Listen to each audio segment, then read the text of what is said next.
नमस्कार मंडळी, तर आज आपण तोंडली आणि चण्याची अशी मिक्स भाजी करणार आहोत। आता तोंडलीचं बघा काय करायचं आहे, आपल्याला जास्त जाडी मोठी घ्यायची नाहीत, अशी कवळी कवळी बारीकच तोंडली घ्यायची आहेत। आता ही तोंडली तुम्हाला मार्केटमध्ये किंवा बाजार वगैरे जिथे भरतो ना, तिथे तुम्हाला सहज ही तोंडली भेटली जातील। आता तोंडली जास्त प्रमाणात यायला लागलेली आहेत, त्यामुळे तुम्हाला कुठेही भेटली जातील। आणि ही तोंडली आणि चण्याची भाजी एकदा केलात ना तुम्ही, तर नेहमीच या पद्धतीत कराल। चिकन मटन ह्या भाजीला फेल करणारी असली ही भाजी आहे। तर बघा तोंडली ना मी बारकी बारकी घेऊन ती कटिंग कशा पद्धतीत केलेत, पुढचा पाठीमागचा भाग काढून अशा प्रकारे उभी चिरलेले आहेत। आता तुम्हाला कशी हवीत तशी तुम्ही चिरू शकता। नंतर एका भांड्यामध्ये ती काढून घेतली चिरलेली आणि ह्याच्यात थोडंसं मीठ घालून हे आपल्याला असं चोळून घ्यायचं आहे। म्हणजे मीठ आहे ते तोंडलीला असं चोळून घ्यायचं आहे। ह्याने काय होतं, हे तोंडली लगेच शिजली जातात, थोडीशी नरम होतात, त्याच्यामुळे ही प्रोसेस करायची। कधी कधी तोंडली बघा थोडीशी अशी कडवट सुद्धा असतात, त्याच्यामुळे ह्याला मीठ लावून असं चोळायचं आणि नंतर स्वच्छ अशी आता आपल्याला 2 ते 3 पाण्यातनं धुवून घ्यायची आहे। अशी बारीक म्हणजे छोटी तोंडली असतात ना, त्यांना बी जास्त नसतात, जी मोठी तोंडली असतात त्यांना आतमध्ये बी जास्त असतात, त्याच्यामुळे ही अशी छोटीच तोंडली वापरायची। तर स्वच्छ धुवून इथं डिशमध्ये तोंडली कापलेली काढून घेतलेली आहे। तर नंतर एका बाउलमध्ये बघा भिजवलेले रात्रभर चणे आहेत आणि त्याच्यामध्ये एक बटाटा मी मोठा चिरून घातलेला आहे। तर आत्ता बघा आपल्याला काय करायचं आहे ते म्हणजे वाटण। आता वाटण्यासाठी काय काय घेतलंय बघा, एक छोटी वाटी खिसलेलं खोबरं, थोडेसे खडे मसाला, मिरची, अद्रक, एक कांदा उभा पातळ चिरलाय, लसूण आणि एक टॅमॅटो चिरलेला आहे। आता हे जिन्नस सगळे आपल्याला भाजून घ्यायचे आहेत, त्यासाठी आपण गॅसकडे वळूया।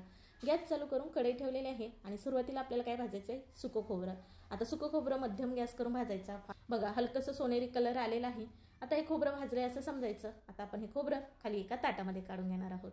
आता त्याच कढईमध्ये आपल्याला जो कांदा आपण बारीक पातळ चिरला होता तो घातलाय आणि थोडंसं तेल घातलेलं आहे। बघा इथं मी कांदा सुद्धा चांगला लालसर झालेला आहे, बघा कलर चेंज झालाय। मग याच्यामध्ये आपल्याला घालायचं आहे तो म्हणजे टॅमॅटो। आता हा सुद्धा आपल्याला छान असा भाजून घ्यायचा आहे। गॅस हा मध्यमच ठेवायचा, म्हणजे जास्त करपलं जात नाही। नंतर याच्यामध्ये आपण जे खडे मसाले घेतले होते त्याच्यामध्ये काय आहे, 1.5 चमच इतके मी धणे घेतले होते आणि 4 लवंग, 4 मिरी आणि दालचिनी इतकंच घेतले खडा मसाला। तुम्हाला नसेल आवडत तरी नाही घातला तरी चालेल, जर आवडत असेल घातलात तरी चालेल। खडा मसाल्याने भाजी खूप छान असा फ्लेवर मस्त येतो। तर सगळे जिन्नस भाजून झालेत, गॅस बंद केलेला आहे आणि खाली बघा जसं भाजल तसं मी एका ताटामध्ये काढलेलं आहे। आता आपल्याला हे थंड करून घ्यायचं आहे, मगच मिक्सरच्या भांड्यामध्ये घालायचं आहे। थोडंसं पसरूया म्हणजे हे लगेच थंड होतं। तर बघा हे सगळं थंड झालेलं आहे। आता आपल्याला याच्यामध्ये घालायची कोथिंबीर भरपूर अशी घालायची आणि आता हे सगळं आपल्याला मी घालून घ्यायचं आहे मिक्सरच्या भांड्यामध्ये आणि आता आपण वाटण करून घेणार आहोत।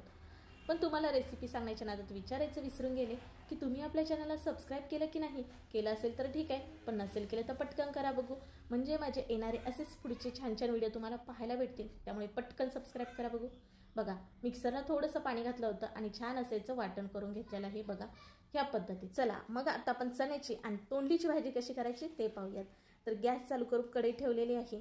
तर आता आपल्याला सुरुवातीला तेल घालायचं आहे कढईत तापल्यानंतर। तर तेल जरा मी जास्त वापरले, 2 पळी इतकं। नंतर ह्याच्यामध्ये घालायचे आपल्याला ती म्हणजे जिरं आणि एक तमालपत्र मोडून घालायचं आहे। तर इथं हे जरा चांगले फुलले का म्हणजे आता आपण केलेलं वाटण आहे ते आपल्याला वाटण ह्याच्यामध्ये घालून घ्यायचं आहे। तुम्ही अशी मिक्स भाजी कधी खाल्लाय काय, म्हणजे चण्याच्या भाजीमध्ये तोंडली टाकून कधी भाजी खाल्लाय काय? नसेल खाल्लात ना, एकदा खरंच करून बघा, थोडी तरी भाजी करून बघा तुम्हाला नाही आवडली तर मग मला विचारा। तुम्ही नेहमीच या पद्धतीत भाजी कराल, एकदम चविष्ट मस्त अशी लागते, त्याच्यामुळे नक्की एकदा करूनच बघा। तर नंतर इथे बघा सगळं वाटण घालून घेतलेलं आहे आणि छान असं मध्यम गॅसवरती तेल सुटूसपर्यंत परतून घेतलेलं आहे। आता हे वाटण परतून झालं की मग आपल्याला याच्यामध्ये मसाले घालायचे, ते म्हणजे गरम मसाला अर्धा चमच धना पावडर, तर ह्याच्यामध्ये हळद घालायची ती म्हणजे पाव चमच इतके हळद, लाल तिखट बघा अर्धा चमच मिरची पावडर आणि 2 चमचे कांदा लसूण मसाला घातलेला आहे, कारण आम्ही कुठल्याही भाजीत कांदा लसूण मसालाच घालतो। तर हा तिखट नाहीये म्हणून इथे मी जरा जास्त वापरलेला आहे। आता हे सगळे मसाले आपल्याला चांगले तेल सुटूसपर्यंत परतून घ्यायचे आहेत। मसाल्याला चांगलं तेल सुटलं पाहिजे, मगच आपली भाजी चविष्ट होते बरं का, नाहीतर पाणी एकीकडं ग्रेव्ही एकीकडे अशी भाजी होते, आपल्याला तशी नको हवे। छान एकजीव सगळ्या भाजीचा झाला पाहिजे। तर आता आपण चणे वापरत आहोत, मग चणे जरा पोटाला पचायला जड असतात, त्याच्यामुळे पाव चमच इथं हिंग वापरलेला आहे। हिंग घालून मिक्स केलेलं आहे। आता आपल्याला ह्याच्यामध्ये थोडंसं इतकं पाणी घालायचं आहे, पाव ग्लास इतकं पाणी घातल्यानंतर छान मिक्स केलेलं आहे आणि आपण ह्याच्यावरती झाकण ठेवणार आहोत, म्हणजे ना हा मसाला शिजला जाईल थोड्या पाण्यामध्ये आणि भाजी जी आपली होणारी आहे ती चविष्ट बनेल, त्यामुळे ही स्टेप नक्की करा। आता याच्यावरती आपण झाकण ठेवूया आणि फक्त एखादा मिनिट आपण हे शिजून घेणार आहोत मध्यम आचेवरती। बघा या मसाल्यातलं ना तेल सेपरेट झालेलं आहे, म्हणजेच आपला मसाला छान भाजला गेलेला आहे। पाणी एकीकडं ग्रेव्ही एकीकडं असं होणार नाही, छान यांचा एकजीव होतो, त्यामुळे ही स्टेप करायचीच। नंतर काय मग आपण भिजवलेले चणे आणि एक बटाटा तो घालून घेतलेला आहे. स्वच्छ सगळं हे धुवून घ्यायचं, मगच घालायचं आहे आपल्याला. तुम्हाला बटाटा नसेल आवडत ह्या भाजीत नाही घातला तरी चालेल. आम्हाला बटाटा ह्या भाजीमध्ये खूप आवडतो म्हणून इथं मी एक बटाटा घातलेला आहे. आता सगळे जिन्नस मिक्स केलेत. हो, पण आपण अजूनपर्यंत मीठ घातलेलं नव्हतं आणि मिठाशिवाय भाजी चव लागणारच नाही. त्याच्यामुळे आपण घालूया चवीनुसार मीठ. मीठ घातल्यानंतर छान असं मिक्स करून घ्यायचं आहे आपल्याला. तर आता हे सर्व जिन्नस मिक्स झाल्यानंतर आपल्याला याच्यामध्ये पाणी घालायचं आहे. पाणी थंड घालायचं नाही, नाहीतर भाजीची चव निघून जाते, चव लागत नाही. त्याच्यामुळे ह्याच्यामध्ये गरमच पाणी घालायचं आहे. तर सुरुवातीला इथं मी थोडंच पाणी घालत आहे, जास्त पाणी घालायचं नाही. आणि आपण ही जी भाजी करणार आहोत ती लिप्ती म्हणजे सुकीच करणार आहोत, जास्त रस्सा करणार नाही आहोत. त्यामुळे थोडंच पाणी घातलं आहे आणि झाकण ठेवलेलं आहे. आता आपण 2 ते 3 मिनटं हे शिजवून घेणार आहोत. तर 2 ते 3 मिनटानंतर काय होते, चणे जरा नरम होतात, बटाटा पण थोडा शिजतो. त्यामुळे आपल्याला ही स्टेप करायची आहे थोडं पाणी घालून. मग आपण जी तोंडली बाजूला ठेवली होती चिरून स्वच्छ धुवून अशी मिठाने चोळून ती स्वच्छ केलेली आपली तोंडली घालायची आहेत आपल्याला ह्याच्यामध्ये. अगोदर घातली तर तोंडली जास्त शिजली जातात, कारण इथं मी तोंडली जी आहेत ना ती मोठी मोठी वापरलेली नाहीत, बारीक कवळी तोंडली वापरली, त्यामुळे ती लगेच शिजली जातात. मीच भाजी कुकरला करून घेतलात ना 3 ते 4 शिट्ट्या पटकन अशी होते. पण आता इथे मी कढईमध्ये शिजवून घेतलेले आहे. झाकण ठेवलं आणि आणखीन 4 ते 5 मिनटं शिजवून घेतलं. तर बघा, मी पहिल्यांदा बटाटा शिजलाय का चमच्याने चेक केला, तर बटाटा छान असा शिजलेला आहे. पण चणेसुद्धा बघूया आपले शिजलेत का. तर हा गावठी चणा आहे, त्याच्यामुळे हा लगेच शिजला जातो. बघा, छान लगेच शिजलेला आहे. मधून बारीक चिरलेली कोथिंबीर आणि ह्याच्यामध्ये लिंबू पिळायचा, एक नंबर टेस्ट येते. खरंच एकदा करूनच बघा. लिंबू पिळा, कोथिंबीर घातली. आता छान असं आपण हे मिक्स करून घेणार आहोत. बस करून बघा. आता तुम्हाला इथे बघूनच समजत असेल, वाव, कलर काय भारी आलेला आहे. तर आता इथे मी डिशमध्ये काढताना सुद्धा तुम्हाला समजत असेल, जास्त रस्सासुद्धा मी केलेला नाही आणि जास्त सुक्की ठेवलेली नाही. मस्त रबरबीत अशी भाजी केलेली आहे. छान डिशमध्ये काढली, वरण बारीक चिरली कोथिंबीर. आणि बघा, खाण्यासाठी आपली इथं चण्याची आणि तोंडलीची चमचमीत भाजी तयार आहे. मग तुम्हाला आजची रेसिपी जरा सुद्धा आवडली तर व्हिडिओला लाईक करा, कमेंट करून सांगा रेसिपी आवडली का. व्हिडिओ जास्तीत जास्त लोकांपर्यंत शेअर करा. तर आज आपण करणार आहोत मसूरची आमटी. एकदम करायला सोपी आणि खायला म्हणाला तर खूप चवीला भारी लागते. करायला सुद्धा सोपी आहे, सहज कोणी सुद्धा करेल. तर बघा, इथं 1 वाटी मसूरची डाळ घेतली. पहिल्यांदा ही निवडून घेतली म्हणजे कुठे खराब वगैरे नाही का. तर इथं नंतर वापरणार आहे टॅमॅटो, म्हणून इथं मी कडेला टॅमॅटो ठेवलेत. तर आता आपण टॅमॅटो बाजूला ठेवूयात, ह्याचं काय करायचं नंतर सांगते. पण आता सुरुवातीला डाळीचं बघा काय करायचं आहे. डाळ आपल्याला स्वच्छ 2 पाण्यातनं धुवून घ्यायची आहे, कारण डाळ खराब होऊ नये म्हणून त्याला पावडर लावलेली असते. म्हणून आपल्याला ही 2 ते 3 पाण्यातनं स्वच्छ धुवून घ्यायची आहे. तर डाळ स्वच्छ असे धुवून घेतले. आता डाळीत भिजण्या इतपत पाणी ठेवायचं आहे आपल्याला. आणि आपण बाकीची तयारी करूसपर्यंत फक्त डाळ भिजत ठेवायची आहे. नाही भिजत ठेवली तरी सुद्धा चालेल, ही डाळ लगेच शिजली जाते. आता टॅमॅटोचं काय करायचं आहे, आपल्याला मोठी मोठी फोडी करून घ्यायची आहेत. टॅमॅटो अगोदर स्वच्छ धुवून घ्यायचे. तर इथं मोठ्या फोडी करून घेते, कारण का मिक्सरलाच इथं मी फिरवणार आहे, त्यामुळे इथं मोठ्या फोडी करून घेतल्यात. आता छान अशी टॅमॅटोची आपल्याला प्युरी करून घ्यायची आहे. आपण कुठलंही वाटण करणार नाही आहोत ह्या आमटीसाठी, तर आपल्याला टॅमॅटोची प्युरी करून घ्यायची आहे, म्हणजे आपली ही होणारी आमटी खूप चवदार मस्त अशी होते. तर आता आपण गॅस चालू केलेला आहे आणि कढई ठेवूयात आणि कढईवरती आपल्याला तेल घालायचं आहे. तर तेल इथं मी 2 पळी घालत आहे. जिरे मोहरीची आपल्याला फोडणी द्यायची आहे. पाव चमच इतके मोहरी आणि पाव चमच इतके जिरे घातलेले. हे चांगले फुलले की मग ठेचलेला 5 ते 6 लसणाच्या पाकळ्या त्या घालून घेतलेल्या आहेत. आता लसणाचा कच्चापणा जाऊसपर्यंत परतून घ्यायचं. मग 2 बारीक चिरलेले कांदा तो घालून घ्यायचा. कांदा जरा जास्त वापरायचा ह्या आमटीला, म्हणजे खायला खूप भारी चविष्ट अशी ही आपली आमटी होते. कांदा छान लालसर असा परतून घ्यायचा. बघा, पूर्ण सॉफ्ट असा कांदा आपला झाला पाहिजे. आता कांदा चांगला आपला नरमला, मग आपण मिक्सरला टॅमॅटोची प्युरी केलेली ती घालून घ्यायची आहे आपल्याला. तुम्ही इथं टॅमॅटो बारीक चिरून घातला तरी सुद्धा चालेल, पण ही भाजी ना तितकीशी खायला म्हणालात तर हिची टॅमॅटो प्युरी करून घातल्यामुळे खूप चवीला असं सारं लागतं. त्याच्यामुळे टॅमॅटोची प्युरीच करून शक्यतो करून घालायची. टॅमॅटोचा कच्चापणा जाऊसपर्यंत छान असं 2 मिनिटभर आपल्याला परतून घ्यायचं आहे. मग ह्याच्यामध्ये 1 छोटा चमच इतकी धना पावडर घातले, 1 छोटा चमच लाल तिखट, 2 चमचे कांदा लसूण मसाला, पाव चमच हळद, पाव चमच हिंग, अर्धा चमच गरम मसाला आणि छान आता आपण हे तेल सुटूसपर्यंत मिक्स करणार आहोत. तर बघा, छान असं मिक्स झालं की मग आपल्याला मिक्सरच्याच भांड्यामध्ये पाणी घालून ह्याच्यामध्ये पाणी घालायचं आहे.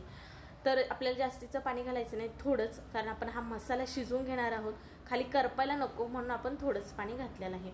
आता झाकण ठेवून 1 मिनिटभर छान असं हे शिजवून घेतलं. बघू शकता छान तेल ह्यातलं सुटलेलं आहे. बघा, आपण भिजत घातलेली मसूर डाळ होती ना ती घालून घ्यायची आहे. मसूर डाळ भिजत नाही घातली तरी सुद्धा चालेल, पण बाकीची तयारी करूसपर्यंत थोडी 5-10 मिनिटं भिजत घातली की ती लगेच शिजली जाते.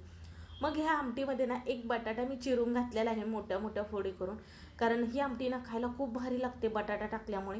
तुम्हाला नसेल आवडत नाही टाकलं तरी चालेल, किंवा ह्याच्याऐवजी कुठली भाजी आवडत असेल ती घातला तरी चालेल, म्हणजे वांगा, शेवग्याची शेंग हे घातलात ना तरी सुद्धा ही आमटी खायला खूप भारी लागते. काय गरम केलेलं एक ग्लासभर आपल्याला पाणी घालायचं आहे. तर अगोदर सुरुवातीला थोडं घातलं मी आणि मिक्स करून घेतलं आणि आणखीन थोडंसं पाणी घातलेलं, कारण आपली डाळ बटाटा शिजायला हवा ना, त्याच्यामुळे इथं पाणी जास्त वापरलेलं आहे.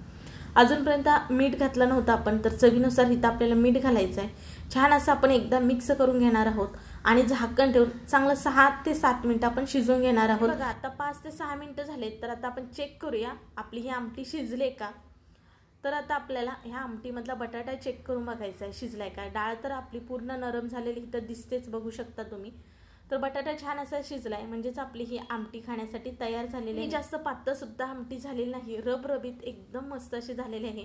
अगदी भातासोबत, चपातीसोबत, भाकरीसोबत, कशासोबत जरी खाल्ला तरी खूप छान लागते. रोज तरी भाजीला काय बनवायचं समजत नसेल, जर घरामध्ये मसूर डाळ असेल तर रबरबीत तुम्ही एकदाही मसूर डाळीची आमटी करून बघा. अगदी लहानांपासून मोठ्यांपर्यंत सगळ्यांना आवडणं, चविष्ट लागते आणि एकदम करायला सोपी सुद्धा आहे. आता तुम्हाला इथे बघूनच समजत असेल, मी काही वेगळं सांगायची गरज नाही. तर बघा, कुठलंही वाटण न करता, जास्तची मेहनत न करता मसूर डाळीची रबरबीत आमटी आपली खाण्यासाठी इथं तयार आहे. आता आपण पाहणार आहोत मसाला वांग किंवा रबरबीत वांग्याची भाजी म्हणलात तरी सुद्धा चालेल. तर इथं बघा, मी काटेरी वांगी छोटी छोटी घेतलेली आहेत. वांगी ही नेहमी अशी छोटीच घ्यायची, जास्त मोठी जून घ्यायची नाहीत, नाहीतर आतमध्ये त्याच्या बी असतात. तर आता आपल्याला वांगी बघा कशा प्रकारे कापून घ्यायची आहेत. बाजूची टोकं काढून टाकायची आहेत, पाठीमागचा देठ अर्धवट कापायचा आहे आणि एका वांग्याच्या 4 भाग असे कापायचे आहेत. वांगी ही स्वच्छ 2 पाण्यातनं धुवून ही पाण्यामध्येच ठेवायची, म्हणजे ती काळी पडत नाही. वांग्यासाठी मसाला जो लागणार आहे तो पाहूयात. त्यासाठी गॅस चालू करून कढई ठेवली. नंतर 1 छोटी वाटी इतके शेंगदाणे घेतलेले आहेत. तर ह्या वांगी मसाल्यामध्ये ना शक्यतो करून शेंगदाणे घातले जातातच. त्याच्याकडे कुठलीच अशी भाजी नाही की त्याच्यामध्ये शेंगदाण्याचं कूट घातलं जात नाही. कुठल्याही फळ भाज्या कडधान्य म्हटलं की शेंगदाण्याचं कूट वापरतातच वापरतात. आता बघा, शेंगदाणे छान डाग पडूसपर्यंत भाजले तर मग ह्याच्यामध्ये 1-2 चमचे इतके तीळ घातलेत. तीळ सुद्धा छान तडतडायला लागलेत बघा, आणि मग आपल्याला खाली एका दुसऱ्या ताटामध्ये काढायचे. आता आपल्याला लागणार आहे सुकं खोबरं. तर इथं मी 1 छोटी वाटी इतकं किसलेलं खोबरं घेतलेलं आहे. खोबरं सुकं वापरलेलं आहे. आता ते सुद्धा आपल्याला छान असं लालसर होईपर्यंत परतून घ्यायचं आहे, पण तेल घालायचं नाही, आपल्याला सुकंच असं परतून घ्यायचं आहे. तर बघा, छान लालसर कलर आलेला आहे. हे सुद्धा आपण एका खाली डिशमध्ये काढूया. तर बघा, इथे शेंगदाणे भाजलेले आहेत, इथे आपलं हे सुकं खोबरं भाजलेलं आहे. तर आपल्याला सुरुवातीला नाही कोरडे जिन्नस मिक्सरला वाटून घ्यायचे आहेत, पण शेंगदाणे तीळ हे थंड झाल्यानंतरच मिक्सरच्या भांड्यामध्ये घालायचं बरं का. तर आता आपण हे छान मिक्सरला वाटून घेणार आहोत, पण आपल्याला भरड असं वाटायचं आहे, एकदम बारीक पीठ असं आपल्याला करायचं नाही. तर बघा, छान दाणेदार भरड असं शेंगदाण्याचं कूट केलेलं आहे. तुमच्याकडे जर उखळ किंवा खलबत्ता असेल त्याच्यावर चेचलात ना तर एकच नंबर भाजी चवीला लागते. आता माझ्याकडे नाही म्हणून इथं मी मिक्सरलाच करून घेतलेलं आहे. तर आता काय करायचं, जे शेंगदाण्याचं कूट जास्त भरड जे होतं ना ते आणखीन थोडंसं एक साधारण 4 चमचे परत मिक्सरच्या भांड्यामध्ये आपल्याला घालून घ्यायचं आहे, आणि त्याच्यामध्येच आपल्याला घालायचं आहे हे आपलं सुकं खोबरं भाजलेलं. नंतर 2 हिरव्या मिरच्या घालायच्या आहेत, लसणाच्या पाकळ्या घालायच्या आहेत 7-8 लसूण भरपूर घालायचा, जेणेकरून आपला वांग मसाला एकदम चवीला भारी लागतो. आपल्याला घालायचे भरपूर अशी कोथिंबीर अगोदर स्वच्छ धुवून घेतलेले मगच घालायचे. नंतर आपल्याला अर्धा चमचभर इतके जिरे घालायचे आहेत. हे मिक्सरला आपण पाणी न घालता वाटून घेणार आहोत. पाणी ह्याच्यामध्ये आपल्याला घालायचं नाही. हे बरोबर आहे असं सुके जिन्नस आपल्याला मिक्सरला वाटून घ्यायचे आहेत. बघू शकता, छान मिक्सरला असं बारीक झालेलं आहे. असं ह्या टाईपचंच आपल्याला वाटण हवं आहे. एखाद्या चाळणीवरती जेणेकरून ह्यातलं पाणी एक्स्ट्राचं असेल ते निघून जाईल अशी आपल्याला वांगे ठेवायचे आहेत. तर बघा, इथे पाणी पूर्णपणे वांग्यातलं निथळलेलं आहे. मग आपण वांग्याचे 4 भाग केले होते ना, त्याच्यामध्ये आपल्याला अशा प्रकारे मीठ भुरभरून घ्यायचं आहे. मीठ भुरभरून झाल्यानंतर मग त्याच पद्धतीने आपल्याला हळद सुद्धा भुरभरून घ्यायची आहे. मग काय करायचं, नंतर आपल्याला बोटाने हळद आणि मीठ सगळीकडे वांग्याला लागेल ह्या पद्धतीने अशा प्रकारे चोळून घ्यायचं आहे बघा, म्हणजे वांग्याला हळद मीठ सगळीकडे लागला जाईल. तर आता छान आपली इथं वांग्याला हळद मीठ लावून झालेलं आहे. तर चला आता गॅसकडे वळूयात. तर गॅस चालू करून कढई ठेवली आणि 2 पळी आपल्याला तेल घालायचं आहे. आता वांग्याला आपण हळद मीठ लावलेलंच आहे, ती वांगी आपण तेलामध्ये सोडून फ्राय करून घेणार आहोत. असं केल्याने आपली जी वांगी आहे ती एकदम चवीला भारी लागतात. वांगी न खाणारे सुद्धा खातात. ही अशी फ्राय करून घेतली ना तर खायला सुद्धा भारी लागतात बरं का वांगी, म्हणून ही तेलामध्ये तळूनच घ्यायची नेहमी. तर आता छान बघा, वांगी परतून झालीत, म्हणजे आपल्याला वांग्यांना डाग पडूसपर्यंत छान असे 3 ते 4 मिनिटं ह्या तेलामध्ये परतत राहायचं आहे मध्यम आचेवरती. बघा, छान असे डाग पडूसपर्यंत वांगी आपण परतून घेतलेत. आता त्याच कढईमध्ये आपल्याला वांगीची भाजी करायची. तर आता तेल मी एक्स्ट्राचं घातलेलं नाही, हाय तेवढं तेलामध्येच थोडेसे जिरे घातले आणि जे आपण वाटण केलं होतं ते घालून घेतलं. मग काय आपल्याला छान हा मसाला आता भाजून घ्यायचा आहे. आपण ह्याच्यातले सगळे जिन्नस हे भाजून घेतल्यामुळे इथे भाजायला वेळ लागत नाही. आपण शेंगदाणे, खोबरे, तीळ सगळं भाजलेलं आहे, त्याच्यामुळे इथे भाजायला वेळ लागत नाही. तर हे आपलं वाटण 1 ते 2 मिनिट छान परतून झालं की मग याच्यामध्ये आपल्याला काही मसाले घालायचे आहेत.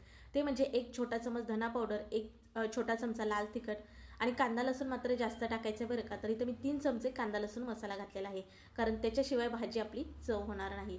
पाव चमच हळद, पाव चमच हिंग घातलेला आहे. आता तुम्ही कुठलंही लाल तिखट जे घरात वापरत असेल ते घातलं तरी चालेल, पण शक्यतो करून ही वांग्याची भाजी ना कांदा लसूण मसाल्यावरच भारी होते, म्हणजेच ह्याला घाटी मसाला सुद्धा म्हणतात. तर छान असे एखादा मिनिटभर हे मसाले परतून घेतले. मग आपल्याला ह्याच्यामध्ये पाणी घालायचं आहे, म्हणजे आपला मसाला छान असा तेल सुटूसपर्यंत भाजला जाईल. आता मसाला का नाही करपेल म्हणून ह्याच्यामध्ये आपल्याला थोडंसं पाणी घालायचं आहे. छान असं मिक्स करून झाकण ठेवून एखादा मिनिटभर बघा असंच सोडायचं आहे. आता 1 मिनिट झाल्यानंतर झाकण काढलं, बघा ह्यातलं तेल सेपरेट झालेलं आहे, म्हणजेच आपला मसाला हा ना छान असा भाजला गेलेला आहे. कारण हा मसाला चवीला भारी लागतो खरंच खूप, त्याच्यामुळे हा भाजून घेणं खूप महत्त्वाचं आहे. आता मसाल्यातलं तेल तर सेपरेट झालेलंच आहे. मग आपल्याला तळून घेतलेली जी वांगी होती फ्राय केलेली ती घालून घ्यायची आहेत. लगेचच आपल्याला मीठ घालायचं आहे. मीठ आपण पहिल्यांदा वांग्याला लावलेलं आहे, त्याच्यामुळे इथं थोडंसं आपल्याला मीठ घालायचं आहे आणि छान असं मिक्स करून घ्यायचं आहे. तर आत्ता काय आपण वरून पाणी घालणार आहोत, पण पाणी हे गरम केलेलं आहे, थंड पाणी घालायचं नाही. भाजी नाही तर चवीला होणार नाही आणि तरीसुद्धा भाजीला येत नाही, म्हणून ना पाणी हे गरमच घालायचं. तर बघा सुरुवातीला मी अर्धा ग्लास इतकं पाणी घातलं, तर मला पाणी आणखीन कमी वाटायला लागलं, म्हणून आणखीन थोडंसं पाणी घातलं, म्हणजे पाव ग्लास इतकं, एकूण पाऊण ग्लास इतकं पाणी घातलेलं आहे. छान मिक्स करून ह्याच्यावरती झाकण ठेवलं. झाकण बघा कसं ठेवायचं आहे, अर्धवट ठेवायचं आहे, तरच आपल्या वांग्याच्या कालवणांना तरी खूप छान अशी आहे. मग आपल्याला शेवटी घालायचं शेंगदाण्याचं कूट, जे भरड आपण करून बाजूला ठेवलं होतं ना ते घालायचं. छान असं मिक्स करून परत ह्याच्यावरती झाकण ठेवूया 1-2 मिनिटासाठी. आता काय आपलं वांगं शिजले का आपण बघणार आहोत, पण शेंगदाण्याचं कूट घातल्यानंतर 1-2 मिनिटं छान अशी भाजी शिजवून घ्यायची. मग छान हे सगळे जिन्नस मिक्स होतात. तर बघा वांगं छान असं शिजलेलं आहे. आपल्याला वांगं पूर्ण गाळसुद्धा शिजवायचं नाही, एक 80 ते 90% वांगं शिजवायचं, म्हणजे ते चवीला खूप भारी लागतं. मग काय गॅस बंद केला, वरून बारीक चिरलेली कोथिंबीर घातली आणि आत्ता बघू शकता वांगं कसं झालंय. एकदम गावरान पद्धतीत कटभाच वांगं झालेलं आहे. अगदी ह्याच्या पुढे चिकन मटन फेल म्हणाला तरी सुद्धा हरकत नाही. बघून तोंडाला पाणी सुद्धा सुटलं असेल. वाव, काय कटभाच वांग्याची भाजी झालेली आहे, किंवा इथं तुम्ही वांगी मसाला म्हणू शकता, वांग्याचं कालवण म्हणू शकता, प्रत्येकाकडे वेगवेगळं म्हटलं जातं. तर छान असं सर्विंग केलेलं आहे, बघू शकता. टेक्स्चर बघा, कलर बघा, खूप भारी आलेलं आहे. नक्की एकदा ह्या पद्धतीत वांग मसाला करून बघा. व्हिडिओ आवडला तर लाईक करा. बघा ही भाजी करण्यासाठी इथं मी घेतलेले आहेत गोसाळी. तर काही जण गोसाळी म्हणतात, काही जण गोसावळी म्हणतात. तर तुम्ही काय म्हणता मला कमेंट करून सांगा. तरी मी अगोदर स्वच्छ अशी धुवून पुसून घेतलेले. काही जण काय करतात माहितीये का, ह्याच्यावरचा जो हिरवा भाग आहे ना तो घासून अशा प्रकारे काढतात. आता इथे तुम्हाला मी व्हिडिओमध्ये दाखवलंच, पण ह्या घोसाळ्यांना काढायची काहीच गरज नाही. शिराळे जे असतात ना त्याच्यावरच्या शिरा असतात त्या काढायच्या असतात. ह्याच्यावरचं मी तरी काढत नाही. काय मोठे मोठे तुकडे करून घेतलेत आणि मग ह्याचे बारीक आपल्याला चौकोनी असे काप करून घ्यायचे आहेत. बघू शकता, म्हणजे डब्यामध्ये आपण देणार आहोत. जास्त मोठं जर तुकडे केले तर ते खाता व्यवस्थित येत नाहीत, म्हणून इथं छोटे अशा प्रकारे तुकडे करायचे. तर बघा रोज प्रश्न पडतो ना भाजीला काय करायचं. आता ही एकदा घोसाळीची भाजी केलात ना तुम्ही, नेहमी या पद्धतीत करणार.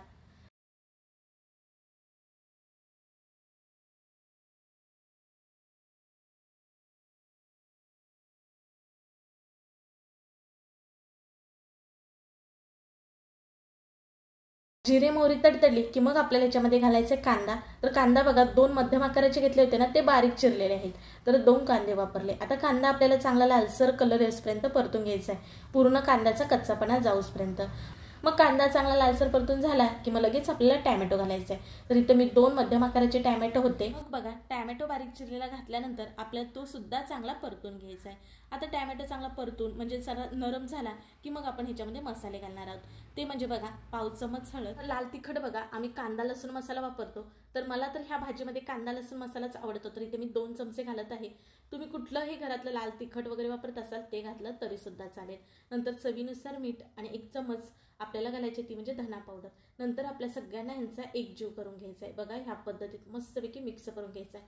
आता आपल्याला तेल सुटूसपर्यंत छान हा मसाला भाजून घ्यायचा आहे. तुम्हाला हवा असेल तर तुम्ही इथे एखादं खोबऱ्याचं छोटंसं वाटण करून घालू शकता. तर मी तर इथे असं वाटण न घालता भाजी करत आहे. आता बघा आपल्याला घालायचं आहे पाणी. तर पाणी इथं पाव ग्लास इतकं आपल्याला साधंच पाणी घालायचं आहे. थोडंच पाणी घालायचं, कारण का मसाला करपायला नको म्हणून इथं आपण थोडंच पाणी घातलेलं आहे. मग झाकण ठेवून एखादा मिनिटभर आपल्याला हा मसाला शिजू द्यायचा आहे. बघा, पाणी घातल्यामुळे हा मसाला ना खाली कढईला चिटकला जात नाही आणि याच्यातलं तेल सेपरेट झालेलं आहे. बघू शकता तरी किती छान आलेले आहे. मग जे आपण घोसाळी बारीक चिरून फोडी करून ठेवल्या होत्या त्या घालायच्या आहेत. तर मी अगोदरच घोसाळी स्वच्छ धुवून नंतर पुसून मग चिरले होते, कारण कुठलाही पदार्थ हा ना चिरल्यानंतर धुवायचा नसतो म्हणून अगोदरच मी धुवून घेतलेला आहे. मग आपल्याला घालायचे ते म्हणजे चणे. तर इथं उकडवलेले चणे मी घालत आहे. तुम्हाला दाखवलंच हे उकडलेले आहे, कारण ह्या भाजीमध्ये चणे शिजायला वेळ लागतात. तर मी अगोदरच चणे उकडून घेऊन ह्याच्यामध्ये घातलेले आहेत. तुम्ही अगोदर चणे उकडले नसतील तर मग घोसाळी घालण्याच्या अगोदर चणे घाला आणि ही भाजी शिजून घ्या आणि मग नंतर शेवटी घोसाळी घालून आणखीन 2 ते 3 मिनिटं भाजी शिजवून घ्या तरी सुद्धा चालेल. किंवा तुम्ही कुकरला ही भाजी केली तरी सुद्धा चणे हे लगेच शिजले जातात. मग या सगळ्यांचा एकजीव करून वरून थोडंसं मीठ घातलं आणि झाकण ठेवून 2 मिनिटं ह्याला शिजवून दिलं. तर बघू शकता हे स्वतःच पाणी सुटलेलं आहे. आपल्याला एक थेंब सुद्धा पाण्याचा याच्यामध्ये वापरायचं नाही, तरच भाजी ही आपली टेस्टी होईल. पाणी घातल्यानंतर थोडीशी पचक चवीला वेगळी लागते, त्याच्यामुळे पाणी घालायचं नाही. फक्त आपल्याला 2-2 मिनिटानंतर चेक करत राहायचं. तर बघा, अगोदर 2 मिनिटं मी भाजी शिजवून घेतली होती, नंतर 3 मिनिटं भाजी शिजवून घेतली. तर बघू शकता ह्याला पाणी सुटलेलं आहे छानपैकी. आपले चणे तर शिजलेले आहेत, फक्त आपल्याला घोसाळी शिजवून घ्यायचे आहेत आणि घोसाळी शिजायला अजिबात वेळ लागत नाही. बघू शकता लगेच शिजलेले आहेत. जवळजवळ 3 ते 4 मिनिटात हे लगेच शिजले जातात. मग शेवटी आपल्याला घालायचं ते म्हणजे शेंगदाण्याचं कूट. तर इथं मी 3 चमचे इतकं शेंगदाण्याचं कूट घातलेलं आहे.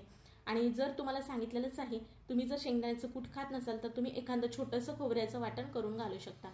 शेंगदाण्याचं कूट घातल्यानंतर छान असं मिक्स केलेलं आहे आणि आपण एखादा मिनिटभर असं वरती झाकण ठेवणार आहोत. तर झाकण आपल्याला पूर्ण झाकायचं नाही. बघू शकता इथे मी थोडीशी जागा उघडी ठेवलेली आहे, असं आपल्याला झाकण झाकायचं आहे. 1 मिनिट झाल्यानंतर आपल्याला झाकण काढायचं आहे. वरनं बारीक चिरलेली कोथिंबीर घालायची आहे आणि बघू शकता आता रिझल्ट तुमच्या समोर आहे. कुठलंच वाटण किंवा पाणी न वापरता आपली चमचमीत तिथं घोसाळीची भाजी झालेली आहे. खायला म्हणाल तर 1 नंबर अफलातून लागते. खरंच तुम्ही कधी खाल्ला नसाल किंवा केला नसाल तर करून बघा. तुम्ही बाजारातनं आवर्जून ही घोसाळी आणणार, न खाणारे सुद्धा खाणार, याची मी तुम्हाला गॅरंटी देते. तर आपली भाजी शिजली म्हणून गॅस बंद करून झाकण ठेवलेलं आहे. तर आता बघा मी प्लेट करत आहे आणि ह्याच्यामध्येच तुम्हाला इथे कळत असेल कलर किती छान आलेला आहे. चपाती, भाकरी, अगदी तुम्ही भातासोबत जरी खाल्लात ना तरी सुद्धा खूप छान अप्रतिमच ही भाजी लागणार. खरंच एकदा करून बघा. व्हिडिओ जरा सुद्धा आवडला तर लाईक करा. तर सुरुवातीला ना आपण वाटण करून घेऊया. त्यासाठी कढई ठेवले, अर्धी पळी तेल घातलं आणि 2 पातळ असे उभे स्लाइसमध्ये चिरलेला कांदा ना तो घालून घेतलाय. कांदा चांगला आपल्याला परतून घ्यायचा आहे. गॅस हा मध्यम ठेवायचा किंवा लो ठेवायचा, फास्ट गॅस करायचा नाही, नाहीतर कांदा करपला जाईल. तर कांदा थोडासा लालसर झाला की ह्याच्यामध्ये 2 मोठे टॅमॅटो चिरलेत ते घालून घेतले. टॅमॅटो सुद्धा आपल्याला चांगला परतून घ्यायचा आहे. हे दोन्ही छान असं 1 ते 2 मिनिटं इतकं परतून झालेलं आहे. मग ह्याच्यामध्ये आपल्याला खडे मसाले घालायचे आहेत. 2 तमालपत्रे मोडून घातलेत, 1 चक्री फूल, 1 चमचा धणे, 2 विलायची, 4 मिरी, 4 लवंग, अर्धा चमच जिरे इतके हे खडा मसाला मी घातलेला आहे. तर तो खडा मसाला घालून घेतला. 2 दालचिनीचे तुकडे घातलेले आहेत. आता आपल्याला चांगलं परतून घ्यायचं आहे, म्हणजे हा खडा मसाला पण आपला ह्याच्यामध्ये भाजला जाईल. तर आपण मस्तपैकी हे परतून घेतलं. नंतर ह्याच्यामध्ये भाजी हॉटेल स्टाईल होण्यासाठी 7 इतके काजू घातलेत. नंतर 8 ते 10 लसणाच्या पाकळ्या, थोडंसं अद्रक घातलेलं आहे आणि छान आता आपण हे परतून घेणार आहोत. तर बघा छान असा मसाला भाजून झाला. नंतर एका डिशमध्ये मी काढून थंड करून घेतला. थंड केल्यानंतरच आपल्याला मसाला मिक्सरच्या भांड्यामध्ये घालून घ्यायचा आहे आणि छान असं मिक्सरला वाटण करून घ्यायचं आहे. लागलंच तर थोडं पाणी घालायचं आहे, जास्त पाणी घालायचं नाही आणि छान स्मूथ असं हे आपल्याला वाटून घ्यायचं आहे. बघा आपल्याला नाही ग्रेव्हीसाठी असं वाटण हवं. तर आता आपण हे बाजूला ठेवूयात. तर इथं मी पनीर टिक्का मसाल्यासाठी 200 ग्रॅम इतकं पनीर घेतलेलं आहे. छान असे पनीरचे पीस करून घेतले. तर अगोदर माझ्याकडनं मोठे मोठेच पीस झाले, नंतर बघितलं तर हे जामच मोठे दिसतात म्हणून मी परत आणखीन ह्याच्यामध्ये असे कट घातले. छान असे बघा चौकोनी असे पनीरचे आपले काप झालेले आहेत. आता हे पनीरचे काप आपण एका बाउलमध्ये काढून घेऊयात. तर बघा इथे बाउलमध्ये आता आपल्याला दुसरं काय ह्याच्यामध्ये घालायचं आहे ते म्हणजे 1 वाटी सिमला मिरची. तुम्हाला नसेल आवडत नाही घातलात तरी चालेल, पण हॉटेलमधल्या भाजीमध्ये सिमला मिरची अशा प्रकारे कांदा असतोच. तर 1 वाटी मोठा कांदा चिरलेला तो मी घातलेला आहे. तर बघा इथे असं हे मोठंच आपल्याला चिरून घ्यायचं आहे. बघा हॉटेलमध्ये आपण भाजी खायला गेल्यानंतर असंच असतं का नाही, म्हणून मी सुद्धा सेम तशीच भाजी करणार आहे. नंतर याच्यामध्ये पाऊण वाटी इतकं दही घातलेलं आहे. तुम्ही अर्धी वाटी घातलात तरी सुद्धा चालेल. नंतर 1 चमचा धना पावडर, थोडीशी हळद, अर्धा चमच इतकं लाल तिखट, चवीनुसार मीठ म्हणजे इथं आपल्याला थोडंच घालायचं आहे आणि कसुरी मेथी हातावरती अशा प्रकारे चोळून घालायची आहे. आता हे छान असं आपल्याला मिक्स करून घ्यायचं आहे, म्हणजे पनीरला ना सगळे हे मसाले लागले जातील. पण चमच्याने काही इथं व्यवस्थित मिक्स करता येईना म्हणून मी बाउल उचलून घेतला आणि मस्तपैकी असं ह्याला उचलून असं केलं तर छान असं मिक्स झालं, म्हणजे मसाला पनीरला छान असा लागला गेलेला आहे. बघू शकता इथे. आता आपल्याला हे फ्राय करून घ्यायचं आहे. त्यासाठी गॅसवरती पॅन ठेवला, 1 पळी इतकं तेल घातलं आणि घातलेलं तेल ना पॅनवरती अशा प्रकारे सगळीकडे पसरून घेतलं आणि आता आपण पनीरला सगळे जे मसाले लावले होते ना, ते पनीर आता आपल्याला ह्याच्यामध्ये घालून घ्यायचं आहे आणि छान असं पनीर आपल्याला परतून घ्यायचं आहे. आता तुम्हाला इथे पातळ दिसेल, तर जसं आपण हलवत राहील तसं हे घट्ट होत जातं. म्हणजे दही घातलं ना आपण, त्यामुळे ह्याच्यात पाणी होतं थोडंसं पातळ. आपल्याला पाणी वगैरे ह्याच्यामध्ये घालायचं नाही. सतत हे मध्यम गॅसवरती आपल्याला फ्राय करून घ्यायचं आहे. तर बघा इथे तुम्हाला पाणी दिसत असेल, पण हे दह्याचं पाणी झालेलं आहे सेपरेट. पण जसं आपण परतत जाऊ तसं हे घट्ट होत जातं. बघू शकता इथे गॅस मध्यम ठेवलेला आहे आणि घट्ट झालेलं दिसतच असेल तुम्हाला. बघा छान ह्याच्यातलं पाणी जे होतं ना ते आटलेलं आहे आणि इथलं आपलं पनीर सुद्धा छान फ्राय झालेलं आहे. आता आपण हे बाजूला ठेवूया आणि आता आपण कढई ठेवूया. म्हणजे आता आपण मसाला करायचा आहे पनीरचा. तर कढईमध्ये 2 पळी तेल घालून घेतलं आणि आता आपण जे केलेलं वाटण होतं ना ते घालून घेतलेलं आहे. आता वाटणमध्ये मी सगळे खडे मसाले घातल्यामुळे इथे तेलामध्ये मसाले घातलेले नाहीत. आता केलेलं वाटण घालून घ्यायचं आणि छान असं आपल्याला परतून घ्यायचं तेल सुटूसपर्यंत. तर हे आता आपल्याला सतत हलवत राहायचं. गॅस हा वाढवायचा नाही, कारण ह्याच्यामध्ये आपण काजू घातलाय ना, तर त्यामुळे हे वाटण तळाला चिटकलं जातं. त्याच्यामुळे आपल्याला सतत हलवत राहायचं आहे. 3 मिनिटं इतकी लागलेली आहेत. छान असं हे शिजलेलं आहे. आता याच्यामध्ये आपण मसाले घालूया. ते म्हणजे पाव चमच इतकी हळद घातलेली आहे आणि लाल तिखट बघा तुम्ही जे घरात वापरता ते घालू शकता. तर इथं मी 1 चमचा घरातलं लाल तिखट, अर्धा चमच काश्मीरी लाल मिरची पावडर घातले, जेणेकरून कलर छान येईल आपला पनीर टिक्का मसाला. आता मी इथे इतकेच मसाले घातलेले आहेत. तुम्हाला हवे असतील तर आणखीन ह्याच्यामध्ये तुम्ही पनीर टिक्का मसाला वगैरे वापरू शकता. तर तो मी काही इथे वापरलेला नाही. छान असं परतून घेतलं. बघा कलर किती छान आलेला आहे. हा मसाला भाजणं ना खूप महत्त्वाचा आहे, तरच आपली भाजी चवदार बनेल, टेस्टी बनेल. कारण का जेव्हा आपण रस्सा ताटामध्ये घेतो तेव्हा ग्रेव्ही एकीकडे आणि त्यातलं पाणी सेपरेट असं व्हायला नको. मसाला जर चांगला भाजला नसेल तर हे होणार. त्याच्यामुळे मसाला चांगला भाजणं खूप महत्त्वाचं आहे. तर आपलं फ्राय जे पनीर होतं ना पॅनमध्ये आपण ठेवलेलं, ते आपल्याला घालून घ्यायचं आहे ह्याच्यामध्ये. तर बघा किती छान दिसतंय आपलं पनीर इथे. हे बघूनच तुम्हाला सुद्धा खाण्याची इच्छा झाली असेल. 1 नंबर हॉटेल स्टाईल असं इथं आपली पनीर मसाला टिक्का होतो. खरंच तुम्ही सुद्धा एकदा ट्राय करून बघा. आपण हॉटेलमध्ये गेल्यानंतर कुठली भाजी मागवतो ते म्हणजे पनीर मसाला, पनीर टिक्का मसाला. पहिल्या मेनू कार्डवर ही नावं असतातच असतात आणि किती महाग. प्रत्येक वेळेस आपण जाऊन हॉटेलला खाऊ शकत नाही किंवा जायला वेळ नसतो. त्याच्याऐवजी घरच्या घरी तुम्ही ह्या पद्धतीत करा. कमी वेळेत चवदार, कमी पैशात अशी ही भाजी बनते. नंतर बघा छान असं मिक्स करून घेतलं. बाजूला एका टोपामध्ये मी गरम पाणी करून घेतलेलं आहे आणि ते अर्धा ग्लास इतकं पाणी घातलं. थंड पाणी घालायचं नाही, भाजीची टेस्ट बिघडली जाते. नंतर बघा छान मिक्स करून घेतलेलं आहे. आता झाकण ठेवून आपण चांगलं 5 ते 6 मिनिटं भाजी शिजवून घेणार आहोत. तर बघा आपण 5 मिनिटानंतर चेक केलं. गॅस हा मध्यमच आहे, गॅस आपला वाढवायचा नाही. छान अशी उकळी आलेली आहे. तर आपण मीठ अगोदर पनीर फ्राय करताना घातलं होतं, पण थोडंसंच घातलं होतं. तर आता पण इथे थोडंसं आपल्याला मीठ घालायचं आहे. तर चवीनुसार थोडं मीठ घातलं. बारीक चिरलेली कोथिंबीर, कस्तुरी मेथी घालून घेतली आणि बघू शकता इथे आपली कसली भारी पनीर मसाला टिक्का झालेला आहे. बघा हॉटेलपेक्षा भारी म्हणायला हरकत नाही. टेक्स्चर बघा, कलर बघा किती जबरदस्त आलेला आहे. आता नान कसे बनवायचे ह्याचा व्हिडिओ पाहिजे असेल तर ह्याचा व्हिडिओ आपल्या चॅनलवरती अपलोड आहे, तो सुद्धा बघून घेऊन घरी एकदा नक्कीच वेट करा. आणि मी खाण्यासाठी तयार आहे हॉटेल स्टाईल पनीर टिक्का मसाला. आवडली का रेसिपी कमेंट करून सांगा. अशाच रेसिपी पाहिजेत का? मग पटकन सबस्क्राईब करा. बघू केलं असेल तर ठीक आहे, नसेल केलं तर पटकन सबस्क्राईब करा. व्हिडिओला लाईक करा. चला पुन्हा भेटू नवीन एका रेसिपी सोबत. तोपर्यंत बाय बाय.